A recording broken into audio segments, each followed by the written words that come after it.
오늘 저와 여러분 주신 하나의 말씀 구약성경 예레미야 8장 13절에서 18절 말씀까지 우리 한 절씩 교독하겠습니다. 예레미야 8장 13절에서 18절입니다. 그 이튿날 무 백성의 족장들과 제사장들과 레위 사람들이 율법의 말씀을 밝히 알고자 하여 학사 에스라에게 모여서 율법에 기록된 말을 본즉 여호와께서 모세를 통하여 명령하시기를 이스라엘 자손은 일곱째 달 절기에 초막에서 거할 지지라 하였고 또 일렀을 때 모든 성읍과 예루살렘에 공포하여 이르기를 너희는 산에 가서 감람나무 가지와 들감람나무 가지와 화석류나무 가지와 종려나무 가지와 기타 무성한 나무가지를 가져다가 기록한 바를 따라 초막을 지으라 하라 한지라. 백성이 이에 나가서 나무가지를 가져다가 혹은 지붕 위에 혹은 그 안에 혹은 하나님의 전들에 혹은 문 광장에 혹은 에브라임 문 광장에 초막을 짓되 사로잡혔다가 돌아온 회중이 다 초막을 짓고 그 안에서 거하니 눈의 아들 여호수아때로부터 그날까지 이스라엘 자손이 이같이 행한 일이 없었으므로 이에 크게 기뻐하며 에스라는 첫날부터 끝날까지 날마다 하나님의 율법책을 낭독하고 우리가 이래 동안 절기를 지키고 여덟째 날에 규례를 따라 성회를 열었느니라. 아멘. 오늘 본문의 말씀의 주제는 영적 부흥은 하나님 말씀에 철저하게 순종할 때 일어나게 됩니다. 입니다. 이튿날에 모든 백성을 대표하는 각 가문의 지도자들이 제사장들과 레위 사람들과 함께 율법의 말씀을 밝히 알고자 하여 학사 에스라에게로 가게 됩니다. 에스라의 말씀 운동이 상당히 백성들에게 호응을 얻고 있었음을 단적으로 보여주고 있습니다. 그 이튿날이란 본문의 1절에서 12절의 사건이 있은 그 다음 날을 뜻합니다. 당시의 종교력으로는 7월 2일, 민간력으로는 1월 2일을 뜻합니다. 이때 백성들은 모두 자신들의 집으로 돌아갔습니다. 그러나 지도급 인사들은 계속 에스라 곁에 남아서 말씀을 보다 확실히 배우고자 노력했다라는 겁니다. 왜냐하면 그들은 자기 가족은 물론이고 자신에게 속해 있는 백성들을 계속해서 말씀을 지도하고 교육하기 위해서 율법의 의미를 깊이 깨달아야 될 필요성을 느꼈기 때문입니다. 그리고 특별히 백성의 족장은 한 가문의 우두머리를 가리킵니다. 밝히 알고자 하여 라는 이 원래 이해하다, 가르치다 라는 뜻인데 배움을 통하여 어떤 지식에 통달하고 그 결과 삶의 지혜를 터득하는 것을 가리킬 때 사용합니다. 제사장들과 레위 사람들은 성경 봉사 이외에도 백성들에게 율법을 가르칠 책임을 분명하게 지고 있었습니다. 학사 에스라의 곳은 학사 에스라의 주변을 뜻하는 말씀입니다. 오늘 14절에 율법에 기록된 바를 본즉 여호와께서 모세를 통하여 명령하시기를 이스라엘 자손 일곱째 달 절기에 초막에서 거할지니라 하였고. 아멘. 이스라엘의 3대 절기는 6월절, 77절, 그리고 오늘 본문에 나와 있는 초막절입니다. 초막절은 감사의 의미가 굉장히 중요합니다. 오늘 본문에 그들은 성경 공부를 하다가 이스라엘 자손이 일곱째 달 축제에는 초막에서 지내도록 하라는 말씀을 보게 됩니다. 즉 하나님께서 모세를 시켜서 명령하신 말씀이 율법에 기록되어 있었던 것입니다. 에스라가 족장 및 종교 지도자들과 함께 율법 말씀을 연구하던 중에 초막절에 관한 가르침을 보게 되고 초막절은 7월 15일부터 22일 동안 지키는 절기를 의미합니다. 그런데 나팔절과 초막절 사이에 있는 절기인 대속죄일에 대한 언급이 없었음을 우리는 보게 됩니다. 즉 율법의 낭독, 해설 및 하나님의 은혜를 찬양하는 즐거운 분위기 등과 관련된 본문의 문맥에 근거해서 대속죄일 행사에 관한 기록을 생략한 것으로 보입니다. 이스라엘 자손은 7월 절기에 초막에서 거할지니라 라는 명령, 이 말씀을 그대로 순종합니다. 초막절을 준수하는 목적이 있습니다. 출애굽 후 광야 생활 중 하나님이 인도해 주시고 보호해 주신 은혜를 기념하고 기억하며 그리고 토지소산의 추수를 마치면서 감사와 기쁨으로 하나님의 은혜에 대해서 감사하고 기념하는 절기가 바로 초막절임을 우리에게 말씀합니다. 그런데 이 초막절에 초막을 짓기 위한 나무를 어떤 나무를 사용해야 될지를 15절에 말씀하고 있습니다. 15절에 또 일렀을 때 모든 성읍과 예루살렘의 동파에 이르기를 너희는 산에 가서 감람나무 가지와 들감람나무 가지와 화석류나무 가지와 종려나무 가지와 기타 무성한 나뭇가지를 가져다가 기록한 바를 따라 초막을 지으라 하라 한지라. 아멘. 이 말씀을 보게 되면 이스라엘 백성들이 성막을 짓게 된 그 모습과 유사한 것을 보게 됩니다. 하나님께서 모세에게 성막을 지을 수 있는 설계도를 다 주시죠. 어디에는 무슨 나무를 쓰고 어디에는 무슨 나무를 쓰고 그 길이와 모든 그런 넓이를 다 하나님께서 알려주시고 모세가 이스라엘 백성들과 함께 성막을 짓게 된 것을 우리는 기억합니다. 오늘 말씀에서도 초막절을 준비하기 위해 초막을 짓게 될 때 어떠한 나무를 지으라고 사용하라고 하나님께서 오늘 말씀하고 있습니다. 책에 기록된 대로 산으로 가서 올리브나무와 그리고 올리브나무는 감람나무를 의미합니다. 그리고 들감람나무 가지, 화석류나무 가지, 종류나무 가지, 기타 무성한 나뭇가지를 가져다가 초막을 지으라라는 말씀에 철저하게 순종하고 있는 것이죠. 그래서 이 말씀을 이스라엘 자손이 사는 모든 마을과 예루살렘에 널리 알려야 됨을 알게 됩니다. 초막절을 지키는 규례, 특히 초막을 만드는 방법에 대해서 말씀하고 있는데 하나님이 언급하신 종려나무 가지와 무성한 나뭇가지 그리고 또한 들감람나무 가지, 감람나무 가지, 화석류나무 가지 등을 사용하라고 말씀하고 있습니다. 감람나무는 지중해 연안국들에서 흔히 볼 수 있는 나무입니다. 그리고 가나안 정복 이전의 시기부터 가나안 땅에 있었음을 신명기 8장 8절 말씀을 보면 알 수가 있습니다.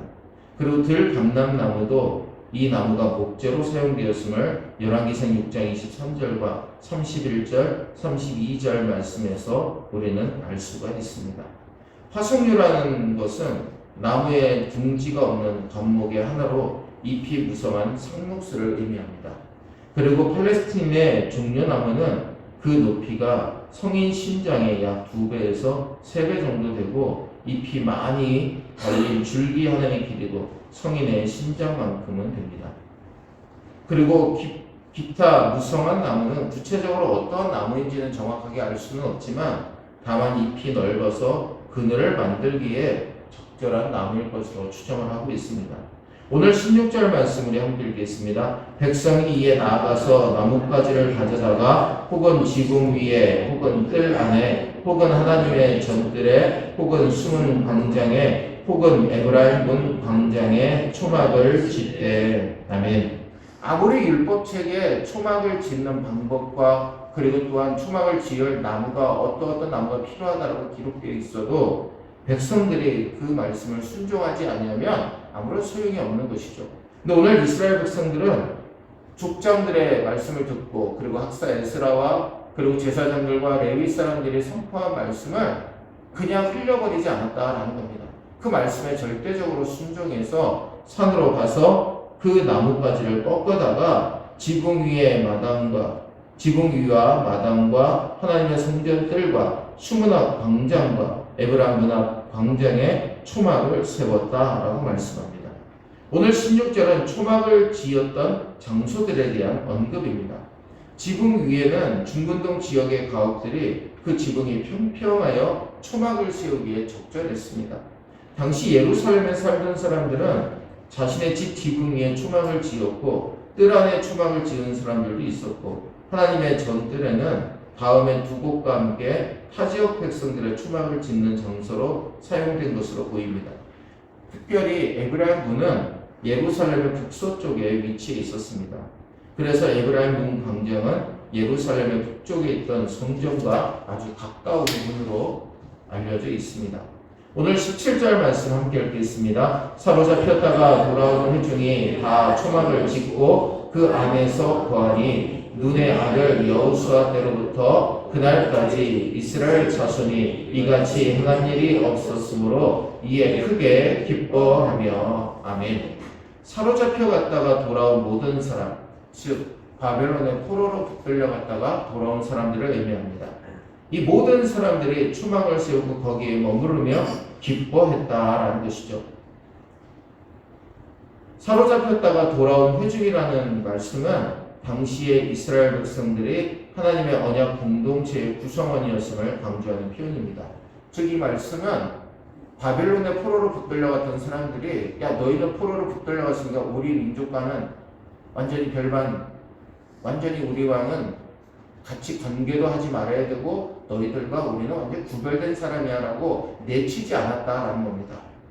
그들도 하나님의 백성이고 그리고 포로로 붙들려갔던 사람들도 하나님의 백성들이고 예루살렘 성에 남아있던 자들도 모두 다 하나님의 백성이었다라는 것이죠.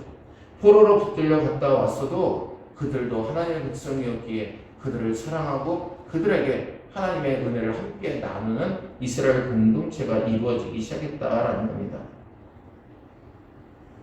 눈의 아들 여호수아 때로부터 그날까지 이렇게 축제를 즐긴 일이 없었으니 이스라엘 자손이 크게 즐거워하게 되었다라는 겁니다. 눈의 아들 여호수아 때라는 말씀은 이스라엘 백성들이 광야 생활을 마치고 최초로 가나안 땅에 들어가서 살기 시작한 때를 가리키는 표현입니다. 초막절 절기가 여호수아 시대로부터 그 당시까지 한 번도 지켜지지 않았다라는 것을 뜻하는 것이 아닙니다. 이렇게 기쁨으로 지킨 적이 그리 많지 않았음을 오늘 분명하게 말씀하고 있는 겁니다. 이스라엘 백성들이 가나안 땅에 들어가서 초막절을 지켰고 그 이후에도 초막절을 지킨 사실에 대해서는 성경은 계속해서 증거하고 있습니다. 최초의 귀한 직후에도 초막절을 지켰음을 에스라 3장 4절 말씀을 통해 보게 됩니다. 오늘 18절 말씀에 에스라는 첫날부터 끝날까지 날마다 하나님의 율법책을 낭독하고 무리가 이래 동안 절기를 지키고 여덟째 날에 규례를 따라 성회를 열었느니라. 아멘. 초막절 절기가 모세 율법의 가르침대로 지켜지고 있음을 보여주는 단적인 증거입니다.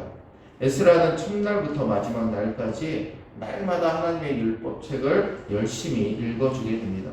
그리고 백성들은 그 말씀을 듣고 7일 동안 절기를 지키고 여덟째 날 되는 날에 규례대로 성회를 열었다라는 겁니다. 백성들이 초막절을 지키는데 정말 최선을 다해서 지켰음을 우리는 보게 됩니다. 그 절기를 지키는 가운데 중간에 집으로 돌아가지 않았습니다. 끝까지 절기를 지켰습니다. 그동안 가난한 자들과 그리고 이방인들 그리고 소외된 자들과 함께 먹고 마시며 하나님께서 주신 풍성한 수확을 감사하며 주님 앞에 영광을 돌렸습니다. 그리고 그 초막 생활을 통해서 선조들이 광야 생활 가운데 하나님의 은혜를 누리며 살았던 것을 상기했음은 물론입니다. 오늘 성회를 마쳤다라는 것은 어떤 행사에 엄숙한 종교 혹은 그와 관련된 의식을 말하고 있습니다. 오늘 18절 말씀도 초막절 절기가 하나님의 율법대로 시행되었음을 증거하고 있는 아주 중요한 말씀입니다. 사랑하는 우리 성도 여러분, 하나님 말씀대로 순종합시다. 말씀대로 순종하는 것이 힘들 수도 있습니다. 이런 말씀대로 그대로 지킨다라는 것은 정말 힘든 일입니다. 그러나 하나님 말씀이 최우선이 되는 삶을 살고자 기도하고 하나님 앞에 온전히 나아가게 될 때 하나님께서 말씀대로 살아갈 수 있는 은혜를 더하여 주실 줄로 믿습니다. 완전하게 지키진 못할지라도 하나님은 그 말씀 가운데 전심을 다하여 그 말씀을 의지하고 말씀을 붙들려고 노력하게 될 때 하나님께서 그 은혜와 축복으로 우리를 채워주실 줄로 믿습니다. 오늘 이 시간 그 말씀을 기억하고 영적 부흥은 철저하게 하나님 말씀을 지키게 될 때 이루어집니다. 바로 그 말씀이 저와 여러분들의 삶의 은혜가 되시기를 주의 이름으로 축원합니다.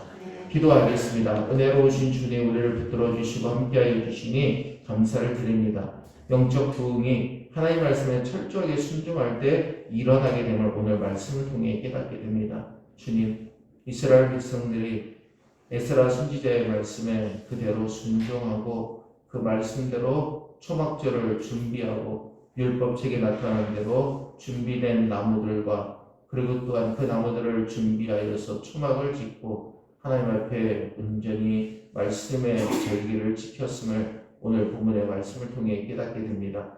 주님, 오늘 우리에게 주어진 삶의 가운데 하나님을 높이며 은혜 가운데 영적 청각처를 지킬 수 있는 우리 모두가 되게 인도하여 주옵소서. 주님 앞에 감사하며 믿음으로 승리하며 살아갈 수 있게 도와주시고 하나님의 말씀이 우리 삶의 지침이 되게 하시고 우리 삶을 밝히 비춰주시는 등불과 같은 존재임을 깨닫고 말씀 붙들고 은혜 가운데 살아가게 없는 우리 모두가 되게 역사하여 주옵소서. 우리 교회를 축복하여 주시고 날마다 은혜 가운데 부흥되게 하시고 하나님의 영광을 드릴 수 있는 우리 교회, 우리 모든 성도들 되도록 축복하여 주시옵소서. 특별히 우리 성도들의 가정과 직장과 자녀들의 삶, 건강과 사업과 영적인 모든 삶 위에 하나님의 은혜로 충만하게 역사해 주심을 믿고 예수님의 이름으로 간절히 축복하며 기도하옵나이다. 아멘. 하늘에 계신 우리 아버지여, 이름이 거룩히 여김을 받으시오며 나라의 임하옵시며 뜻이 하늘에서 이룬 것 같이 땅에서도 이루어지이다.